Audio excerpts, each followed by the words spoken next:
Hey, friends, welcome back to the Old Fashioned On Purpose podcast. So, one topic that's gaining a lot of ground in homestead and whole food circles right now is the topic of ancient or heritage grains. And you've heard me talk about them here and there over the years. I use einkorn at times, but I was recently very, very pleasantly surprised to receive a box of ancient grains that were grown in, believe it or not, Wyoming. And I was intrigued. I've been playing with not only the einkorn, but also these other grains. Some of them I never heard of before. And so, honestly, selfishly, I wanted to have the two women behind these Wyoming grains on with me today and kind of get the scoop on everything you need to know about using these grains and wheats in your kitchen. So, welcome. Today, I have Caitlin Youngquist and Sarah Wood here on the podcast. Thank you. Thanks for having us. Yeah, thanks, Jill. I'm excited. So I think this is the first time I've had two guests at the same time. So this is groundbreaking today in more than one way. But can you give the listeners a little bit of background on what you both do and how you got into this topic before we get started? Sure. I can start. I'm Caitlin Youngquist. I work with the University of Wyoming Extension. I'm an agriculture educator. And I started the project, the Wyoming First Grains Project, several years ago, and we've received a little bit of grant funding, particularly focused on learning how to grow these grains in Wyoming and then helping develop markets. And the goal was really to try and provide some alternatives for farmers in Wyoming, some crops that were food crops and potentially would thrive with lower inputs, less water and less fertilizer, and maybe to replace some of the acres in the state that grow malt barley. We grow a lot of malt barley for Molson Coors and for Budweiser. And so being able to provide some alternatives for farmers in Wyoming. I was also raised a little more non-traditionally. We ate a lot of what maybe at the time was considered some of the stranger foods or whole grains and whole foods. And we had some food allergies growing up. So we ate things like spelt and millet and einkorn and different things growing up. And I didn't really think that much of it until as I got to be an adult and realized that was a really unique way to be raised. And so when I was doing some looking at some alternative grains or different crops, I got to thinking back to some of these different heritage grains, things like spelt and einkorn and emmer, and did a little bit of looking in some research and found some seed sources. And just like I said, started working with a few different farmers, doing some experimenting, did get a little bit of research funding, and then learning myself how to bake and use some of these grains has been a really fun project. And that's how I got to connect with Sarah and with her wonderful business that she has. And so that's been really fun. She has the milling capacity and does a lot of retail with these grains. And so it's been very fun to connect with the farmers on the growing side, and then with her with the milling and the retail side. So that's kind of how we arrived at this project. I guess that's the biggest overview. Awesome. So, I'm fourth generation on our farm up here. My family originally settled up here in the early 1900s. So we've grown about every commodity crop that you can possibly think of here. I connected with Caitlin, was it 2-3 years ago, because I started raising some of these grains and kind of panicked because they don't grow like our hybrid plants that we currently grow, like the malt barleys. The einkorn is very difficult. I called Caitlin a lot panicking because it just did not seem like it was growing. I kind of fell into this rabbit hole, probably 5-6 years ago, about these different older grains. I'd always enjoyed them, but also my biggest concern was the people that were gluten sensitive. So there seems to be a huge influx of people that are not able to eat the standard wheat that we currently have and are available in our country. And just started going down the rabbit hole of why. And a lot of it was because we lost a lot of the biodiversity in our grains we have now. Some of it's farming practices, but also a lot of it is processing. A lot of the processing is done with steel burr mills. I believe there's only 5 major mills in the US now. Almost every small homesteading town used to have their own mill. And so lost a lot of that. We have a stone mill. So everything is slow stone milled. It takes a lot longer, but you get a higher quality product by doing that. And so Caitlin and I have worked a lot with education, because like you had talked about, they're different. A lot of them require a little higher hydration, but a lot of them you can swap. Some of my different heritage grains you can swap 1-for-1 with the red spring flour that you get from the grocery store. So we've just kind of cross paths and have really worked well together in educating the public and why they want to have these grains in their lives daily. Yes, I think education really is key for sure, because there is just, well, more than half the people don't even know they exist, and then when they do become aware, like so me and my audience and myself included, we get our first bag of these flours, and it's not the same, like as you know. So there's that learning curve, but it's not a bad thing at all. And there's, I think, so much option out there, and we just broaden our horizons a little bit. I definitely wanted to get into all the ins and outs of the different types of grains and how to use them. But first, just as a Wyomingite, I'm intrigued at the idea of these being grown here in our state, because we're not known for being a state that can grow a lot of things, especially different sorts of exotic things. And so is Wyoming, I mean, do they grow well in Wyoming? Do they seem to like Wyoming? I'd love to know a little bit more about that. Well, Sarah's the farmer, so she should talk about that. They do. What's really impressive about these older landrace varieties is they adapt. They're very cold hardy. 1 year, our red fife, it got down in the teens and it didn't have a problem with it. It bounced right back.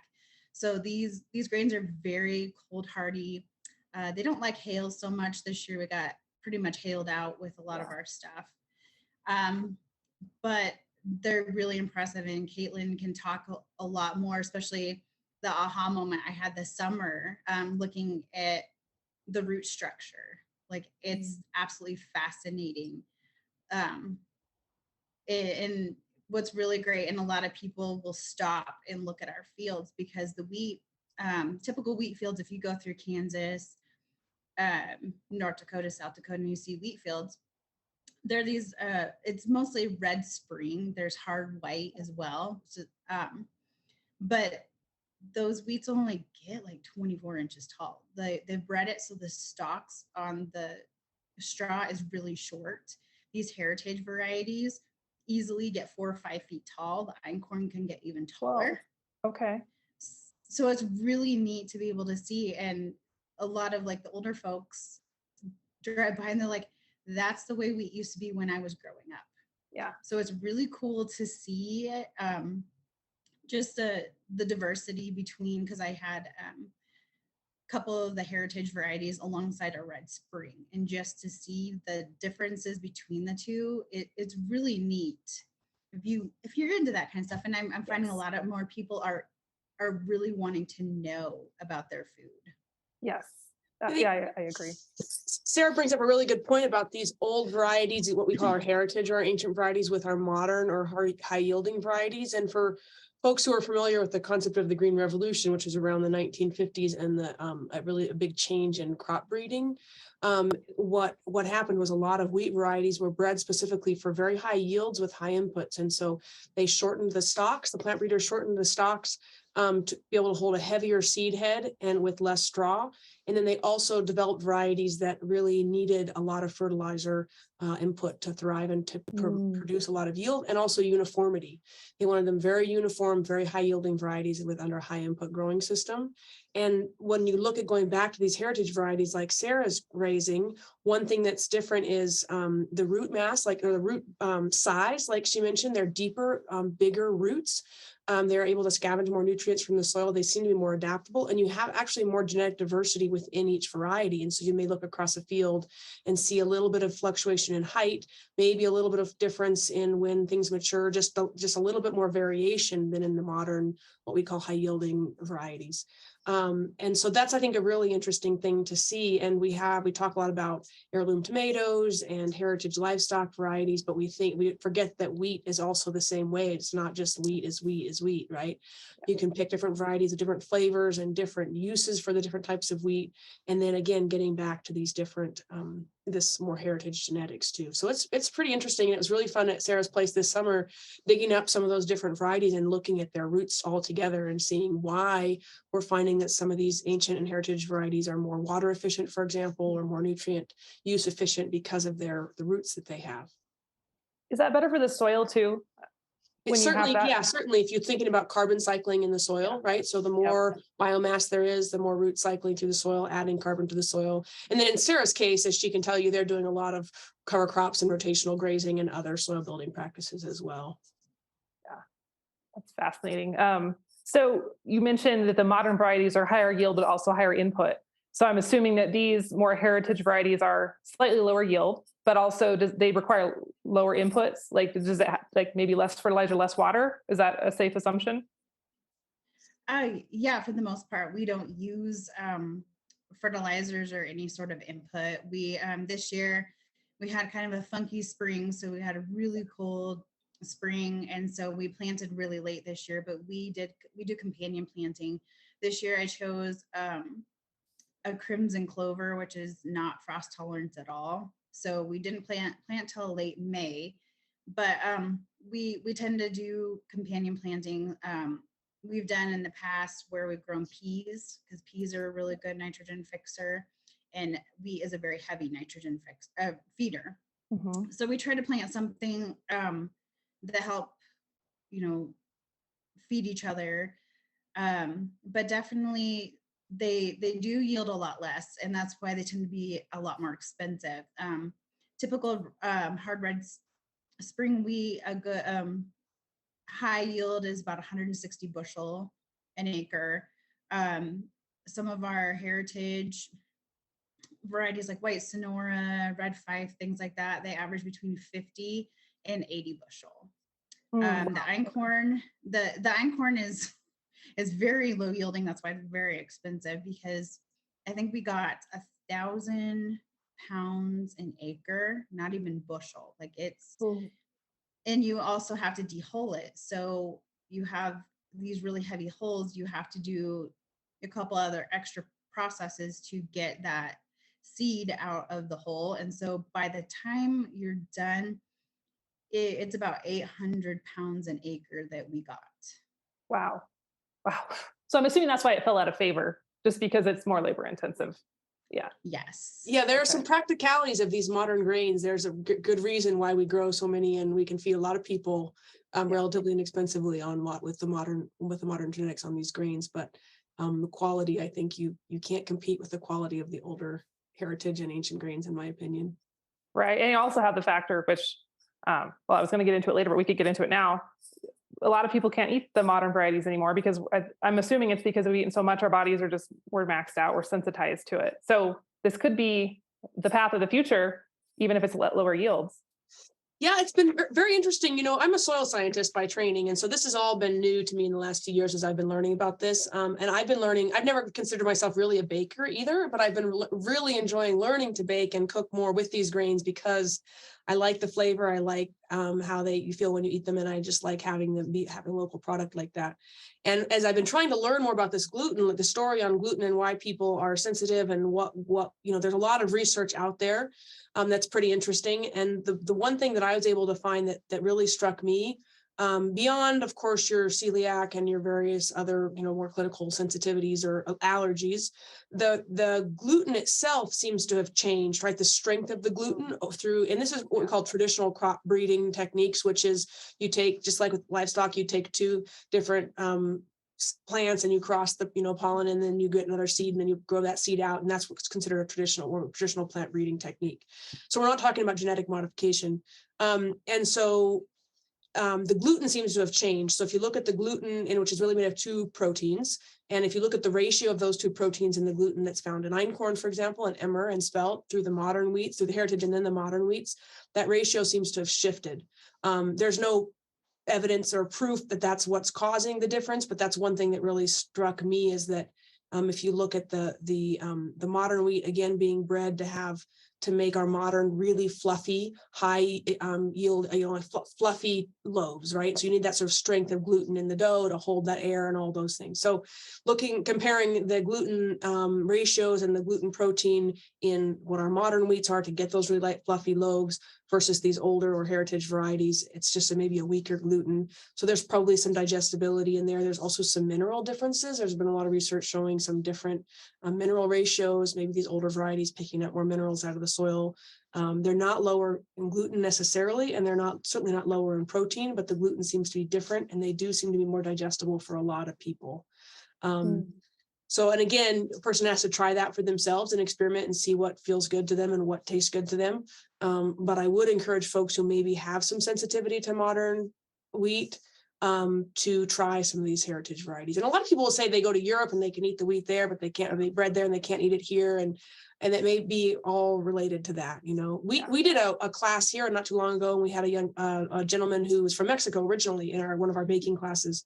And we were using Sarah's white Sonora flour, and he had grown up in Mexico, and he was talking about how things just didn't taste as good here. And when we used that white Sonora wheat flour, he said it was the coolest thing. He goes, "Oh my gosh, it tastes like home. It tastes like what I grew up on," right? Which it was.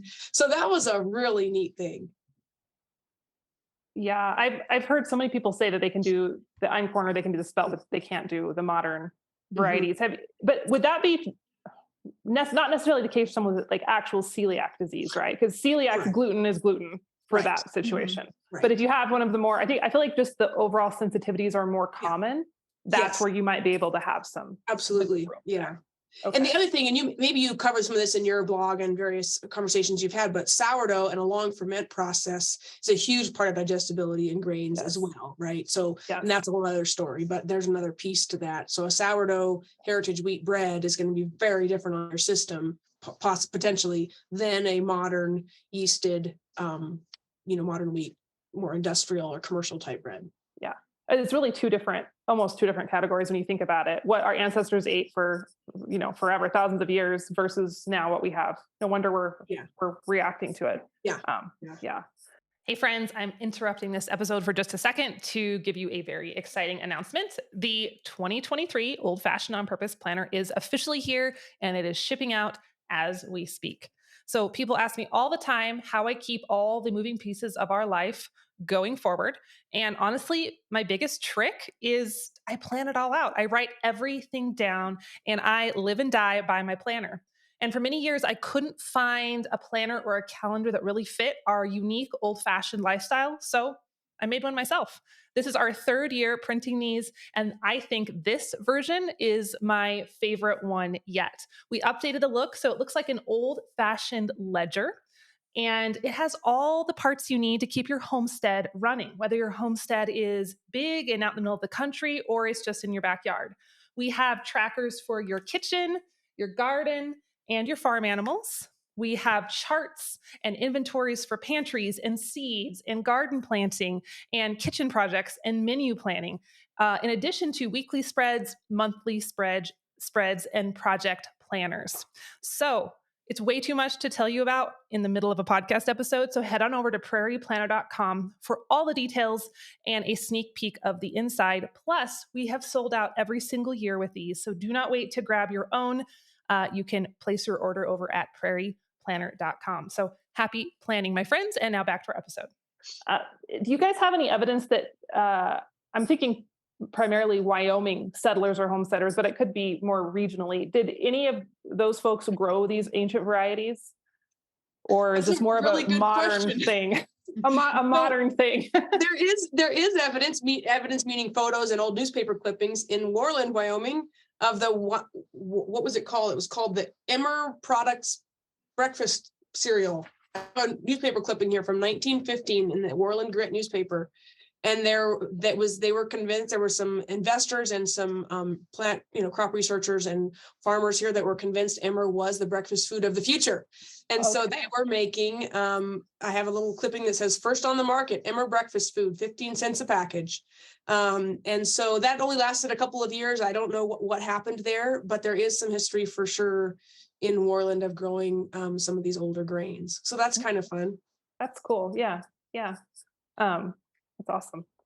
And So I guess pre-1950s, the Green Revolution was when those modern varieties, right, Sarah, started switching over high yielding modern varieties. And so previous to that, then everyone was growing, it wasn't called heritage at the time. That's just what they yeah, grew, right? just is it is what it is. Yeah. And that's why you have the old timers who are recognizing the tall stocks, wasn't necessarily einkorn, but that was just what everyone was growing, was those other varieties. Okay. Holly, a little bit of a random question. You mentioned land race. Can you define that for us? And I'm asking because I had a chicken expert, Harvey Essery, on, and he was talking about Icelandic chickens, which are a land race of chicken. So I'm thinking, here's a land race of wheat. So what is the difference between a land race and a breed or an irregular variety? Sarah, do you have any answer to that? So land race is because all varieties of wheat began in the Fertile Crescent. And as people started expanding, they took seed with them. And every time they planted that seed adapted to that new location, new environment. There's a lot of these, depending on which environment they're in. Some of them will be a lower protein or a higher protein.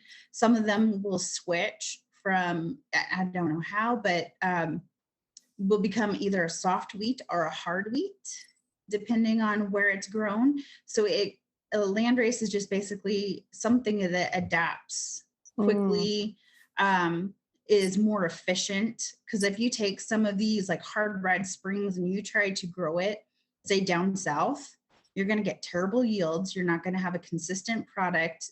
But with these, there's a little variance in them, but overall, they're a very uniform, very hardy plant.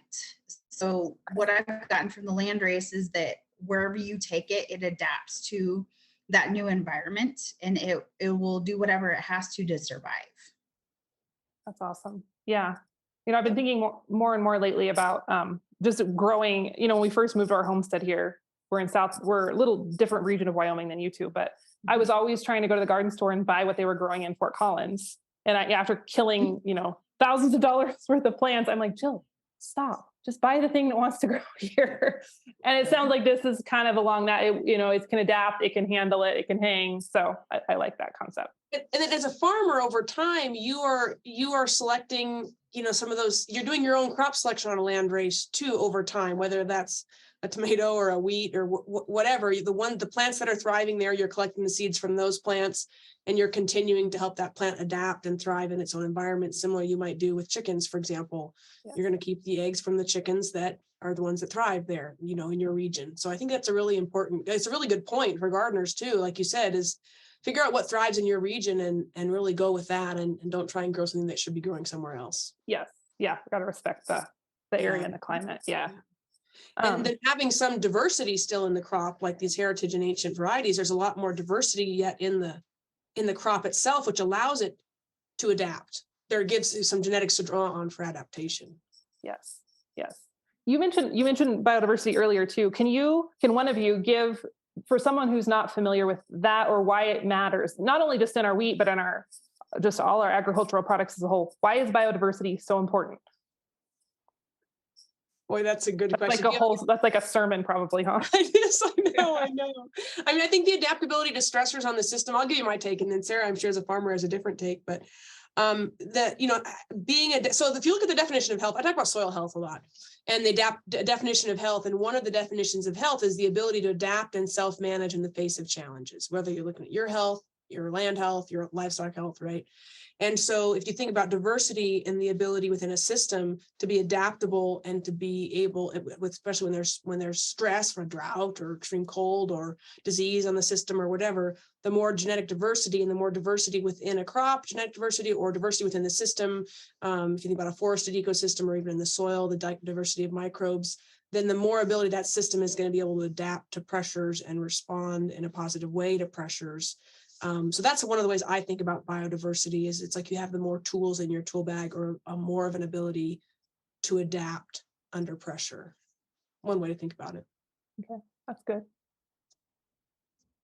And also you look at what's available in the grocery store. What color are carrots? What color are tomatoes? different things like that. Like someone just decided, hey, nope, tomatoes, they're red, carrots, they're orange. And now people are looking and they're like, wow, carrots are not orange, they're not red. I think it's really important to keep different species alive. Like I found out was last year or something that there's 90 different types of kiwi alone. And how many do you see in the grocery store? One or two? One, You see green or a golden. But I think part of our food problems that we have is also they found one thing and they continue to just grow that one thing, and now we have a problem with monoculture. One problem I know is with bananas. They just started cloning one type of banana, and now it's under pressure from different pests, and there's possibility that our bananas are going to go extinct because it's just one type of banana. But I think it's really important, and that's where Caitlin and I also get into about farming practices. And I don't know if you want to get into that as well.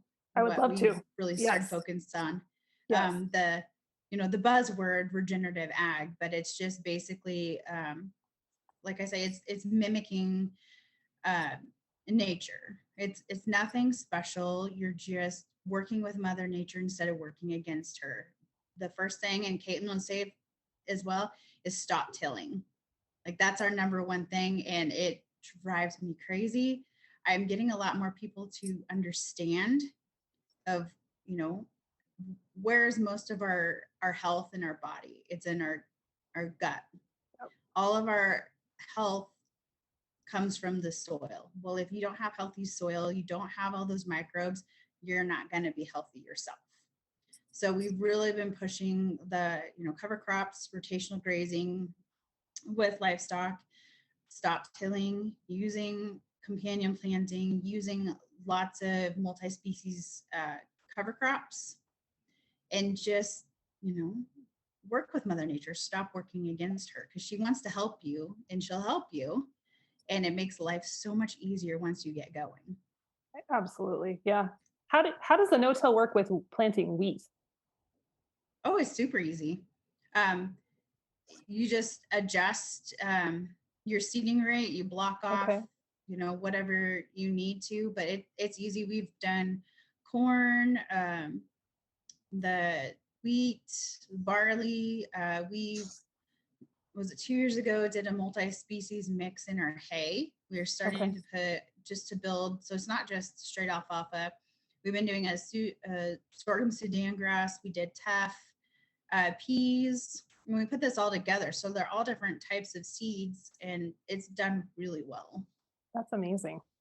That's awesome. I'm in the middle of reading a book about the Dust Bowl, and it's like, it just makes me sick. I can listen to it in little chunks, because just like the thought of the dirt, I'm like, their dirt's floating away. Your soil, not your dirt, your soil's leaving you. What are you thinking? And then the government's like, till more. It makes me sick. It is such a dark piece of our history in this country, but we can learn from it. Yes, absolutely. But yeah, that's amazing. Honestly, I mean, I don't really till here on my homestead, but I don't know a lot about more large scale agriculture, till versus no till. So that's so cool that you're able to do this, the wheat and all that, without tilling. I didn't really realize that was possible. This was my ignorance, but that's incredible. Yeah. Awesome. So can you give us a rundown, Sarah, real quick, of the varieties that you grow? Because I know I got a box from Caitlin, this amazing goodie box with all these different types, and I had never heard of red fife. And what was the other one? I hadn't heard of is it white Sonora? Did you say? Yes. I hadn't heard of that one. So can you give us a rundown of what you're growing, and kind of maybe, I know my audience is familiar with einkorn, if those are close to einkorn, or if they're not close to einkorn, just kind of the categories there. Einkorn, so is the original wheat, has not been really improved in 10,000 years. That was the first wheat that humans really started using for agriculture. And then, like I said, the land race, every time a certain seed is taken to a different area, it adapts. It becomes a new, basically a new variety of wheat. So the red fife was, I can't remember the actual name for it, but it was grown in, I think it was Ukraine. And eventually was picked up and taken to Glasgow, where a gentleman scooped it out of a rail car and took it to Canada. And they started growing it in Canada, and that was a variety that did really well. It actually helped them homestead Western Canada more. They named it after the farmer that was growing it, David Fife. Okay. Just that's how a lot of the names were. Yep. It's just a color or a place it was grown.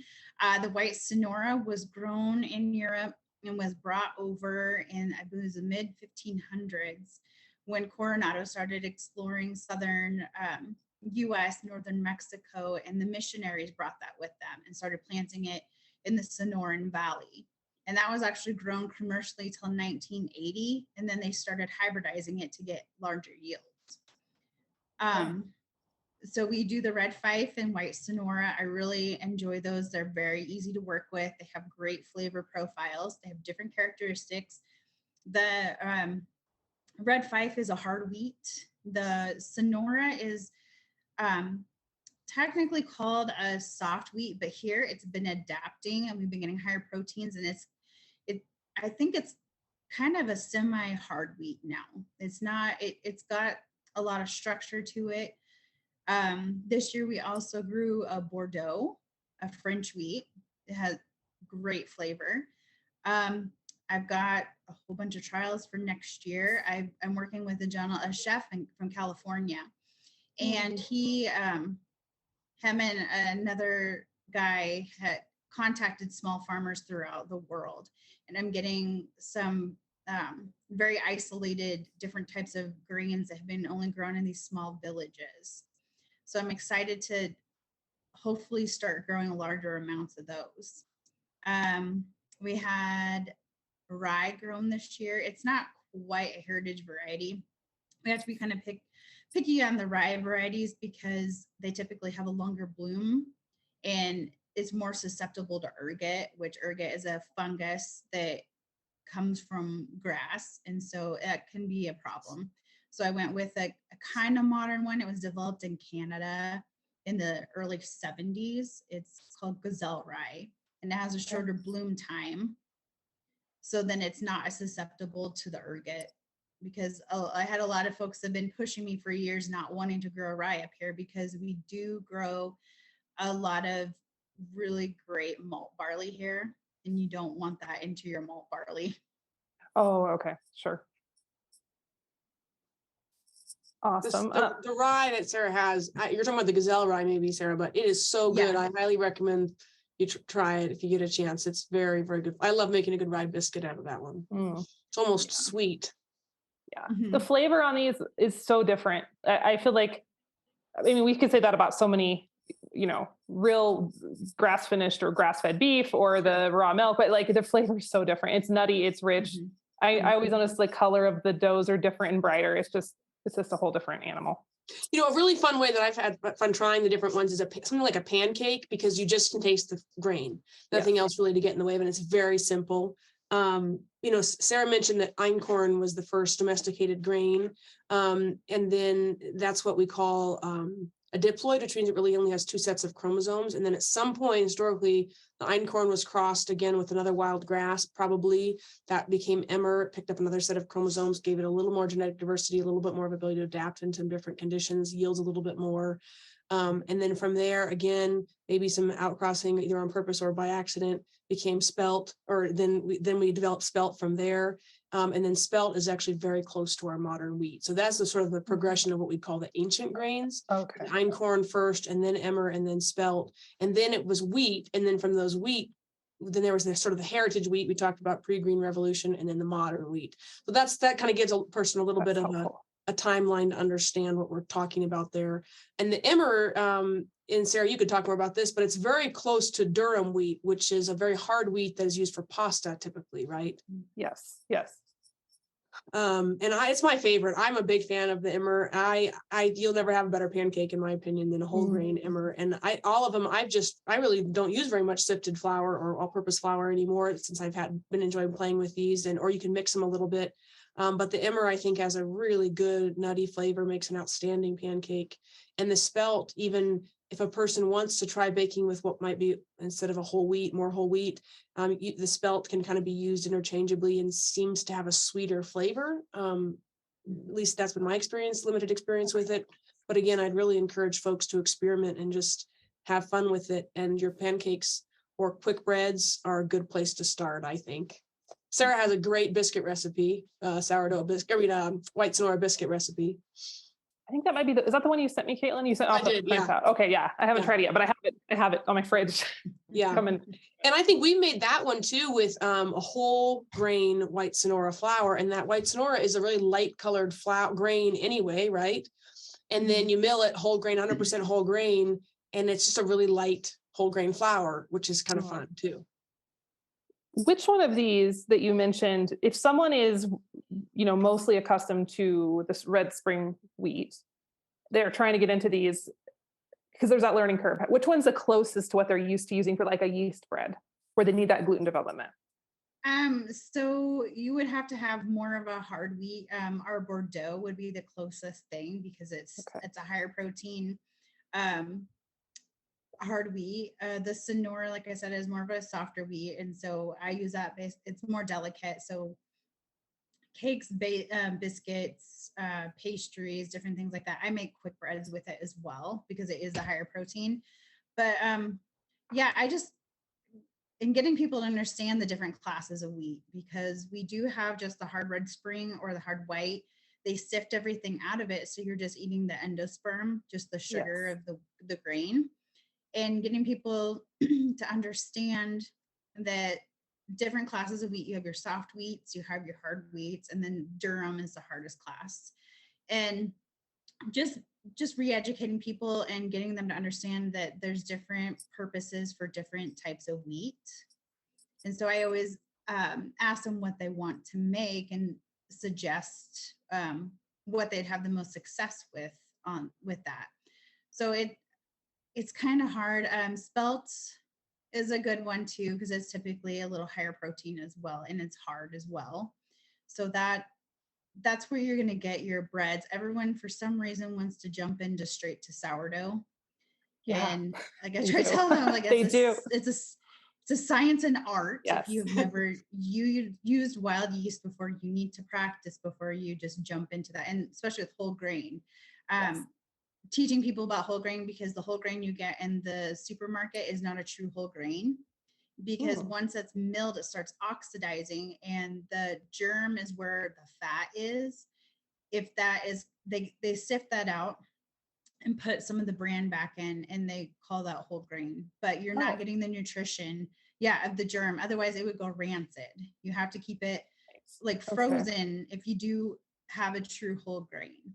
And getting people to understand that you're going to have a brick unless you actually treat that right.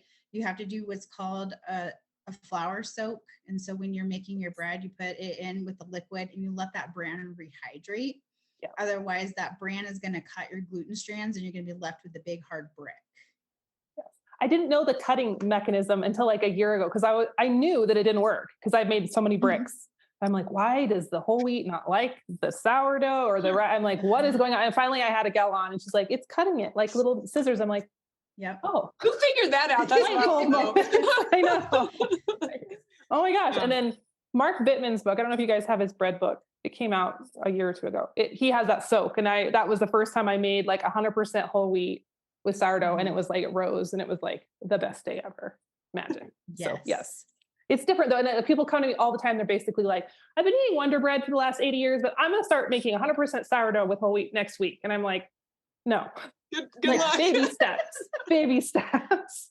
So, yes. Yeah. It's been fun to just give myself permission to experiment. And I would encourage your listeners to do that too, is just try it, and starting with something that's not, if you're not looking for a really light, fluffy loaf, things like a quick bread or a pancake or a flatbread or something, biscuits, something that is a little more forgiving, and then just experiment and mix random quantities of different flours together. Sometimes I'll have a little bit of this and a little bit of that. I got some rye and I've got some spelt, and I end up with some white Sonora, and you mix them all together and it's okay. And so I'd encourage folks to let themselves experiment a little bit and have fun with it and really notice the difference in the flavor and how you feel when you eat it. Yeah. do you have some rules of thumb in your baking if you're converting a like what I don't not word not traditional conventional flour recipe over to one of these that has a different gluten makeup? What are your rules of thumb as far as hydration or mixing or kneading or all that? I tell people that they have to listen to it. It'll tell them. It's a human being, so it'll act a little different. But for the most part, if you it's not just like an automatic transmission. You can't just start it and Yeah. go. Like it, you actually have to feel it. It'll tell you if it's too dry. It'll tell you if it's too wet. So just getting people to understand that they actually have to kind of pay attention, just not dump stuff in and go, because they've taken everything out in commodity flour, and so you're not just dealing with the sugar, you're dealing with because with the stone milling, it not everything's taken out of it, so you'll still see flecks of little bits of the bran, the germ as well. But these older varieties, like it's just you have to use the appropriate wheat for whatever recipe you're using. That's the first thing I tell people, is actually just kind of do a little reading, learn about it. There's a lot of information about a lot of these grains. The Sonora and the Red Fife themselves, if they look, they're in the slow food arc. So slow food USA and slow food, the global, they are preserving all these different grains. They're putting it in what they call an arc. And so they have a lot of information about it, a lot of history and suggestions on it. But there's these are becoming a little more mainstream. So there's a lot of recipes if people aren't quite confident. But I just tell people to just, experiment, because there's some stuff that people do. Like I love Caitlin's picture she sent. She's like, hey, I had all this stuff and she makes something. I'm like, it's a good idea. Yeah. Yeah. But it's just try, just experiment. You're going to have failures. I've had a lot of failures over the years, but I've also had a lot of really great success. And until you do simple things like pancakes or biscuits, I can't tell you how many people don't even know how to make a simple drop biscuit. Yeah. You have to learn. You can't start with the hard stuff right away. You have to learn, you have to re-educate, and you have to be very patient. Yes. Sarah, did you find that you generally end up like with these ancient grains, so your emmer and einkorn and stuff versus your wheat, that you end up adding a little bit more liquid, or that it takes time, like it takes a little more time for the liquid to absorb than it does in your maybe more industrial flours? So you have to give yourself give it time. Don't give up on it yet. Watch it a little longer. Yes, definitely. And especially with einkorn, I have a lot of people that immediately want to jump into einkorn. I'm like, that's very difficult, because einkorn requires a very high hydration. Your dough looks like a bowl of soup when you put it in to bake it. It's pretty crazy. And a lot of people get really discouraged about that. So, it's about trial and error. There's a lot of great resources online anymore about a lot of these grains, because a lot of people have found out about them. So a lot more people that have a lot more time have developed a lot more recipes. But definitely and it also depends on your environment. Like here in Wyoming, up here we're high mountain desert, so obviously it takes a lot more liquid because we are so dry. But it depends on your environment. I tell people it's not just a one size fits all. There's so many different variants that you have. So you just have to be able to feel it. Just give yourself some time, just experiment, do something simple. And I also tell people do a side-by-side comparison. So make something with like gold medal or whatever you have on hand, and then make it with the other varieties, and, taste it, feel it, just learn to listen to what the grains are telling you. I think we've gotten so off track. Well, I know we have in our culture and in so many ways around that idea in the world of flour. I mean, all-purpose flour has just kind of spoiled us that, flour should be all-purpose all the time for all the things. And that's not really accurate in the historical realm. But I know just with all the other pieces of homesteading or this way of thinking, when you do take the time and make all the mistakes and figure out the art piece of it that and the science, and you're able to get that feel, it gets really exciting because it feels good. Like that's a whole really different level of expertise. I don't know. It's just like, I love that feeling. It's work. Because you can't learn it necessarily from a cookbook. You Yeah. have to just No. do it. But man, it's fun. Yeah, and find the ones that are easy. Like I make pancakes in a giant batch and I freeze them. And then I have whole grain pancakes in the freezer and I pull out 3 or 4 in the morning and I can make a quick breakfast. Like find the things for you that make it enjoyable and that are fun. Do you eat a lot of biscuits? Do you eat a lot of pancakes? Do you really want to learn how to make a tortilla? Or like what is the thing that just adds the most value to your own life and the way you eat, and we do a lot of our own meat processing, both from hunting and with domestic animals. And like similar to me in that you process the animal the way you're going to cook it. So if you like to eat a lot of burgers, if you like to eat a lot of roast, if you like, however it is, you're going to eat that and however you're going to share it with your family, set it up in that way so that it works for you. It may be different than what your neighbor might do or, somebody else. So. Yeah. Some of the beauties of the home produced food. Yeah. Yeah. With these flours, I'm thinking einkorn or spelt are the ones I've worked with the most that have different gluten. As a rule, should you generally need a little less or not need as much, or does it just, like you said, just depend? I found that they take a little more kneading. They need a little more work to get the gluten activated. Sometimes it may be just 5 more minutes in your mixer or, hand kneading it, but it goes back to you got to feel it, do the test, like the window pane test to see if that gluten has, been fully activated. But it does take a little more. Honestly, it just depends on the recipe, but sometimes it takes a little more just because a lot of these grains, like I said, are stone milled, and so they do act differently than the steel burr mill. You're going to have a lot more character, and so it kind of has a mind of its own, and you do need to watch it and be mindful of that. So I don't really understand the difference between the stone milled and the steel burr. I know you do the stone mill, and what does that finished flour look like, or what could someone expect from one method to the other? So the stone milling is basically the steel burr mills came in with the Green Revolution. That's when they started baking the commercial loaves of bread. So it was milled and basically baked in 2 hours. So you had from beginning to end in 2 hours. And so with that steel burr mill, that flour is getting heated up. They're stripping all the nutrition out of it. And then, of course, if you read on the bag, they re-enrich it because the government requires that the flour has to have some nutrients in it. So the stone milled, it just takes a lot longer. But what you're left with is a much richer smelling, tasting flour. You can feel the oils still in the stone milling. With the steel burr, there's no oils left in it. Like I said, they strip everything out of it. But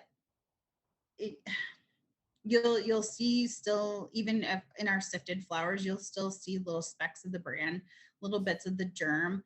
I have a lot of restaurants and bakeries that use our flour, and the compliments I get about how easy it is to work, like even making like a pie crust, because sometimes if you're making a pie crust out of just white flour, you really have to work to get that to stretch out.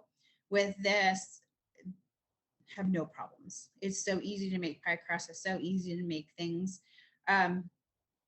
It's There's so many variants. That's the thing, is it all depends on people's skill set on it. But I mean, for the most part, you're gonna actually find it a lot easier to work with, and people get freaked out because it is, it'll rise a little quicker or it'll be a little slower. So like I said, it just depends on what you're making, what your level is on baking, but you definitely see a difference in them. That's why I always suggest people do a side-by-side comparison of the flour they've been using and try with these other varieties. And then that way you can actually see the difference yourself. Because if you're just doing it with like a heritage variety, it's really hard to see the difference than you would with the commodity flour. Sure. So it seems like the theme of the episode is listen to the flour. Like, Yeah. go Listen by to the feel. flower. Yeah, listen to the flower. Jill, I think Yeah. looking at your blog, I thought you had talked a little bit about owning a flour mill, having your own home scale flour mill. Yes. I was gonna ask that. I have a Nutrimill. I think it's a Harvest Mill model, and I was trying to remember. I think it said it had. I can't remember what mechanism it had in it, but yeah. Go Yeah, ahead. I would really encourage folks to consider investing in a tabletop mill. You can buy grains from Sarah or from a farmer in your area, whole grains. They store really well. You can still have 3 or 4 or 5 varieties of grain. Mill it when you're ready for it. And then you don't have the rancid issue that she was talking about also, right? By trying to store it. And I have a couple different kinds here that we've used for this project. One's called a mock mill. We have a wonder mill. There's lots of different ones out there for a kitchen scale. But again, I would encourage folks to look into that for sure. Yeah, I think it's been a great investment. Also, just because it's harder to buy bulk flour, but it's easier to buy bulk whole grains, and then you just use them as you need them. And when in 2020, when there was flour shortages, that came very much in handy. It was very nice to have those whole grains in the basement. Yeah, The buckets. yeah, for sure. Another resource I found that's really good, that's been useful to me as an amateur baker, is a website called Breadtopia. Okay. And maybe you've seen that one, but they are great because they have a lot of this kind of information, a little more of the science of it, but also recipes and videos. And for someone like me, who's really an amateur baker, but having fun learning, it's a great resource. Awesome. We'll put that in the show notes too. Fabulous. Well, we're running up on time. Anything that either of you wanted to add that we didn't cover, or any other thoughts? Don't be scared. Just jump in and do it. You can tell people you don't know what you're missing until you try it. And I'm glad that there's becoming more of a movement for wheat, that people aren't, they're learning that they don't have to be scared of it, that they might not actually be sick anymore. Like my neighbor, she has not been able to eat wheat at all for 25 years. It would make her deathly ill. And she's coming by the shop a couple times a week to pick up flour because she can bake again and she can eat it with no problems. Yeah. So don't be scared. And also, less is more, the less processing. Be more mindful on how things are farmed. There's, people are really focused on organic, but like I still shy away from the word organic because you're still tilling, you're still, still modern farming practices that, as we're finding out, are not good for us. Yes. Yeah, I totally agree. I'd much rather buy from a small producer that I know their story and I know their practices versus a big label organic from the grocery store. Yeah. And we're really, getting more and more keen on buying meat locally and vegetables locally. And so then the next step is to be able to find your local grain farmer or even regional. Sarah ships also from Wyoming, anywhere you want to go. And I'm just going to ask that. Okay. Depends on where you're listening in from, but there are many there's a growing number of small grain farmers around that a person can track down in their own neighborhood. Yes, I love that. And it's kind of the next step. We've got, more meat awareness, more vegetable awareness, dairy, and now here we are onto the grains. So Sarah, so someone can purchase from you if they don't have their own local grain farmer, they can go to you and you can ship. What is your website for people to go check out what you have? It's WyomingHeritageGrains.com.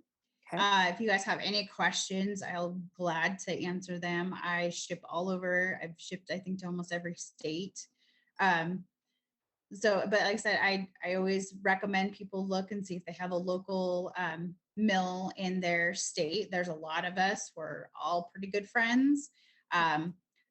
It's not a competition. We just want to provide the best flour that we can for everybody. Yeah. Awesome.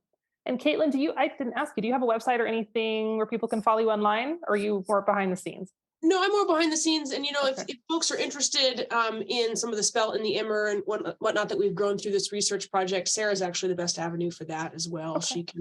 She can help a person. She gets grain through the University of Wyoming and then also grows mostly her own. So we've been working together on that. So the best thing to do is to work with her on getting your grains. Okay. Fabulous.